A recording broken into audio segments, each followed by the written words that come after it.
Bom dia! Estamos de volta com as nossas reflexões matinais à Corsa da Manhã. Estamos refletindo sobre as cortinas e a cobertura do tabernáculo. E hoje nós vamos falar sobre os querubins e o véu de entrada para um Santo dos Santos que se chama a vida. Êxodo, capítulo 26, versículo 1, nós temos esta ordem: faça as cortinas com querubins, obra de artistas. Esses querubins, eles deveriam ser bordados no linho num trabalho muito delicado. Vimos anteriormente que os querubins não representam anjos ou nenhum ser humano qualquer. Esses querubins bordados representam as obras e as manifestações gloriosas do Espírito Santo de Deus, do Pai, no nascimento e a vida, o ministério e a morte, o sepultamento e a ressurreição de Jesus Cristo. É isto que este primeiro momento, este querubim que foi bordado por mãos de artistas e artistas que receberam esse dom dado por Deus. Com o linho fino, como nós vimos ontem, ele se refere então à justiça de Cristo. Os querubins bordados se referem a Cristo como a plenitude da divindade encarnada. Colossenses capítulo 1, versículo 19 nos diz assim: porque Deus achou por bem que nele residisse toda a plenitude. E em Colossenses 2,9 nos diz assim: porque nele habita corporalmente toda a plenitude da divindade. Também nele vocês receberão a plenitude de Deus, até que sejamos plenos em Cristo Jesus. Este linho com os querubins bordados seria colocado no alto do santuário como um teto. Esses querubins, eles tinham asas. Nessa preciosa figura, nós temos as asas do Altíssimo. Os querubins bordados na cortina de linho estendiam suas asas sobre o santuário, sobre o qual o sacerdote ministrava. O sacerdote deveria andar, exercer o seu ministério e ter comunhão com Deus sobre a sombra das asas dos querubins. E isso, então, se refere às Escrituras quando elas afirmam. Então, todos os escritores que falaram sobre ser nosso refúgio debaixo das asas de Deus, eles estavam falando exatamente desta ordem, né? E deste material, este véu, né? Com estes querubins bordados que o Senhor pediu que Moisés fizesse. Então, quando eles falavam isso, eles sabiam exatamente o que eles estavam falando e do que eles estavam falando. Nós temos lá em Salmos 63, 7 assim: porque és a minha ajuda, canto de alegria à sombra de tuas asas. Como nós vimos, o sacerdote, ou o sumo sacerdote, deveria ministrar em frente a esta cortina, a este véu, na frente dele, onde estavam esses querubins bordados. Lembrando então que sobre as suas asas que nós encontraríamos refúgio, como nos diz Salmos 91, versículos de 1 a 4, ou Ruth 2,12, que nos diz assim: sob cujas asas você veio buscar refúgio. Ou, mas os que esperam no Senhor renovarão as suas forças, sobem com asas como águias.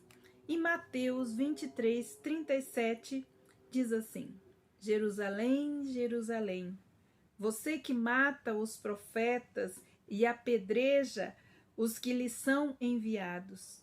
Quantas vezes eu quis reunir os seus filhos como a galinha ajunta os seus pintinhos debaixo das suas asas, mas vocês não quiseram.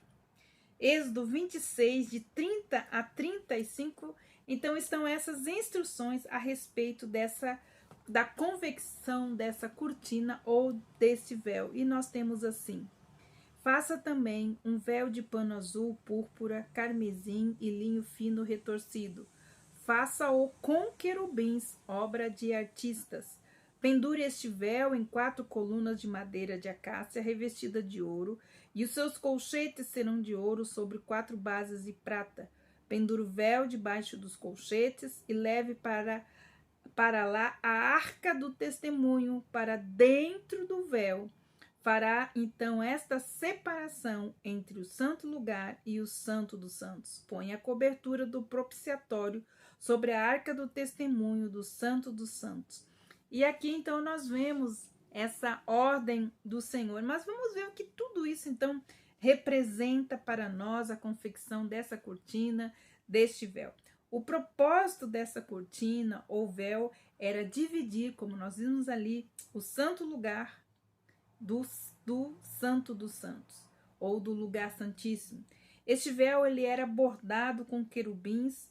Como nós vimos também, eles não representam só estarmos refugiados debaixo das suas asas, da presença de Deus, o nosso lugar de refúgio, mas eles também representam os querubins que estavam a leste do Éden, mantendo a humanidade longe da presença de Deus.